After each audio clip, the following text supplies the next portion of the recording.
कि दुश्मन को कहने की उनकी हिम्मत नहीं है, चोर को चोर, जिहादी को जिहादी, बलात्कारी को बलात्कारी, लुटेरे को लुटेरा कहने की उनकी हिम्मत नहीं है।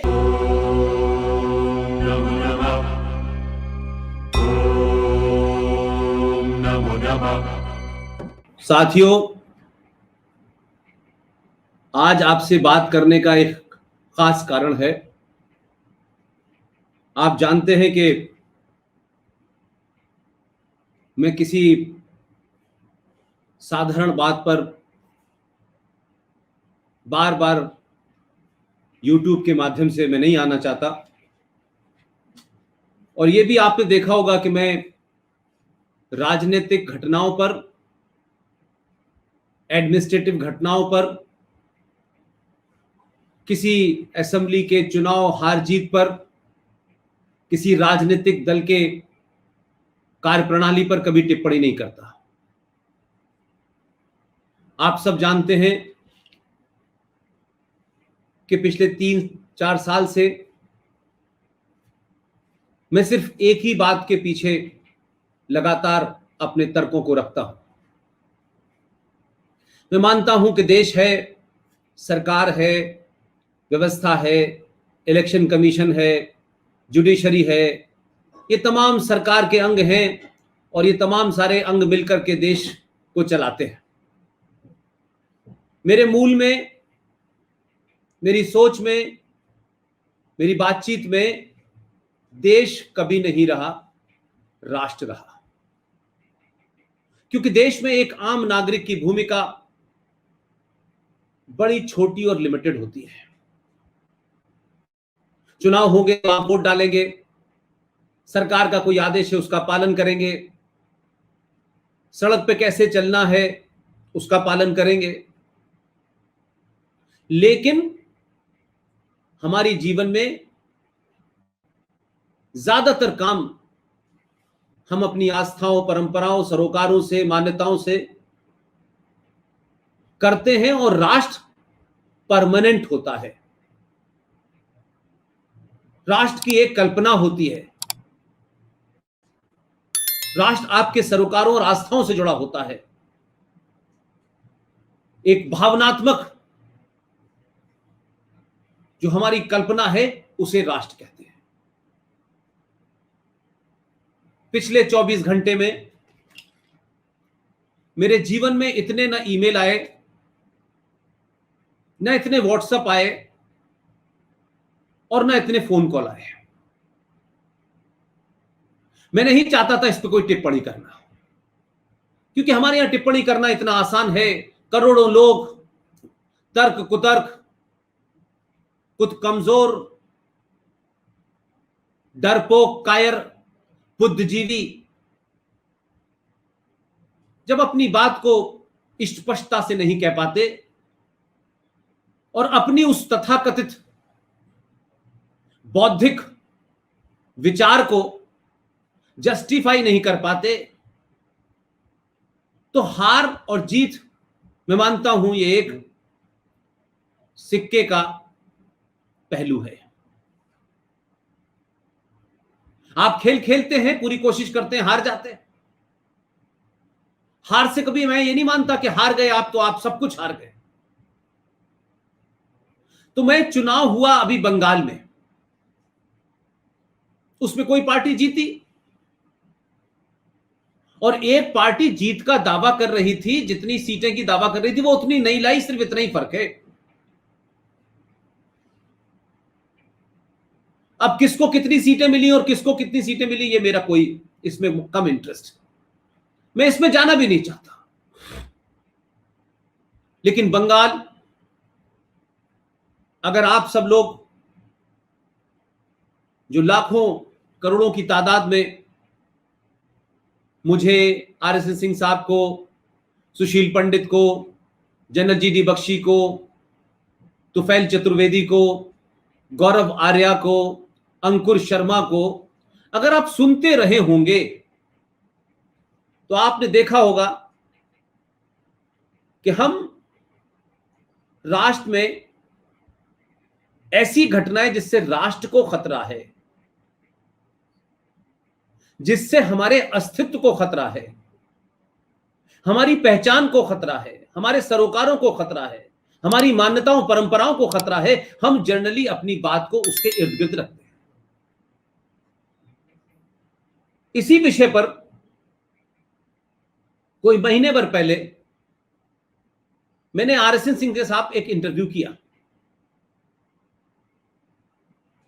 आप सब जानते हैं, उन्होंने एक हाल में एक किताब लिखी है, नो द एंटी नेशनल्स। उसमें बंगाल के ऊपर काफी कुछ लिखा है उन्होंने, और बड़े तथ्यों के साथ लिखते हैं, आप जानते हैं। उस वक्त भी मैंने यह कहा कि बंगाल का चुनाव कौन पार्टी जीतेगी कौन नहीं जीतेगी, लेकिन जो राष्ट्रवादी ताकतें अगर वहां कमजोर हुई और सत्ता तक नहीं पहुंची तो यह राष्ट्र की हार होगी। अब आप कह सकते हैं कि किसी पार्टी के हारने जीतने से राष्ट्र कैसे हार सकता है, क्योंकि बंगाल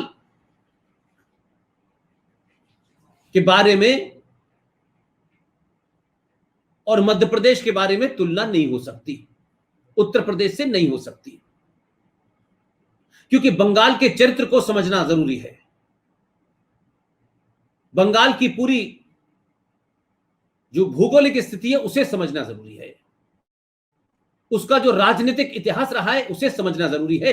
तब शायद हम आज जो कुछ हो रहा है उसके समाचार देश विदेश में छप रहे हैं।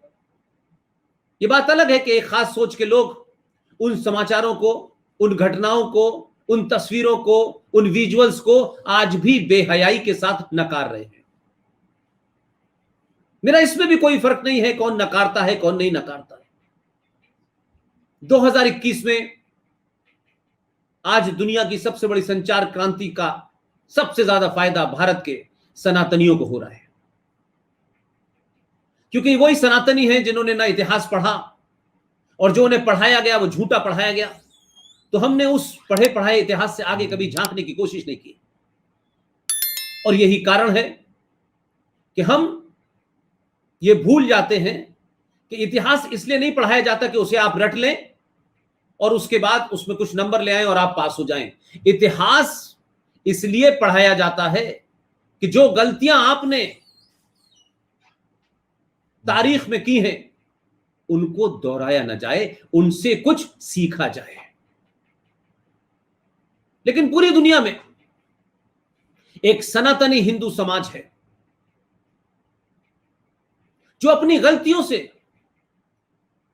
सीखना नहीं चाहता, और आज भी हजारों हजारों साल पुरानी परंपराओं के उन आदर्शों के कारण वो हमेशा एक आदर्श स्थिति में रहने की कोशिश करता है।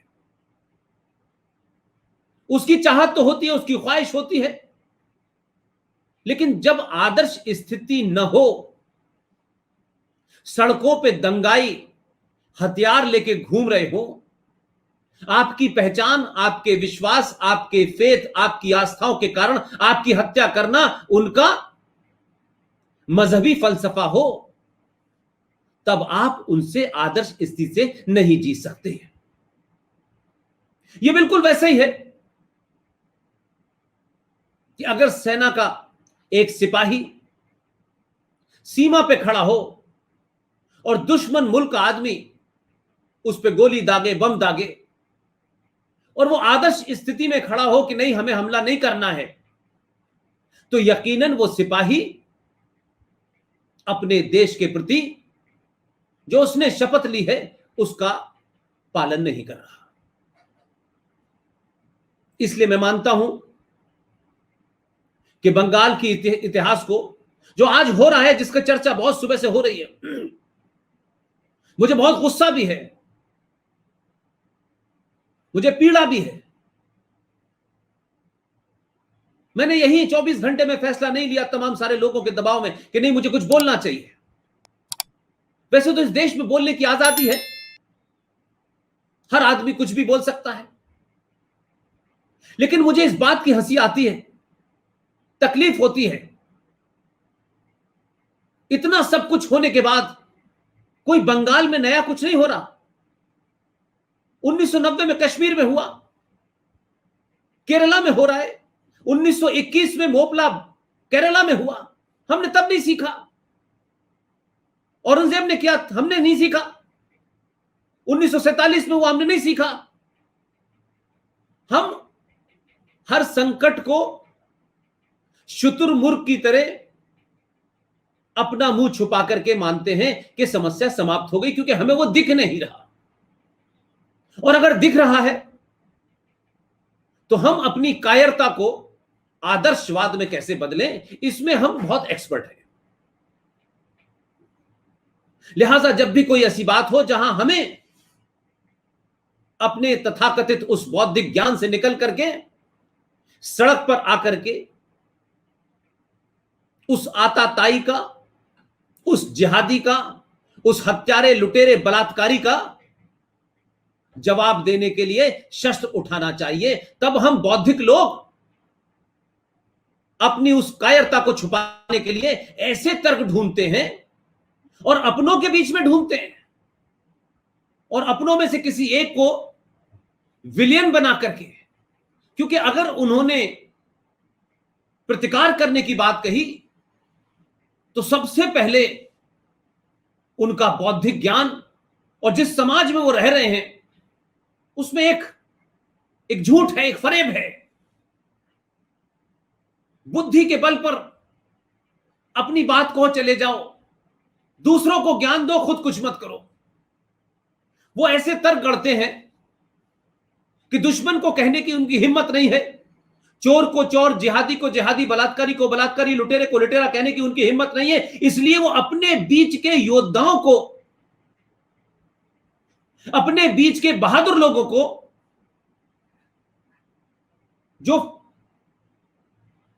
फिजिकली मैदान में लड़ रहे हैं, हर दिन हर रोज मौत को अपनी हाथ में लेके घूम रहे हैं, और ये हर समाज में होता है, सबको घूमना पड़ता है। ऐसा नहीं है कि कुछ हमारे समाज में ऐसा हो रहा है, लेकिन हम हजारों साल के बाद पहली बार कम से कम शब्दों से प्रतिकार नहीं कर पा रहे थे। आज पिछले कुछ सालों में आप सच को सच कहने की हिम्मत जुटा पाए हैं। चोर को चोर, डकैत को डकैत, और जिहादी को जिहादी, और आतंकवाद के मजहब को ढूंढ करके आप कह रहे हैं।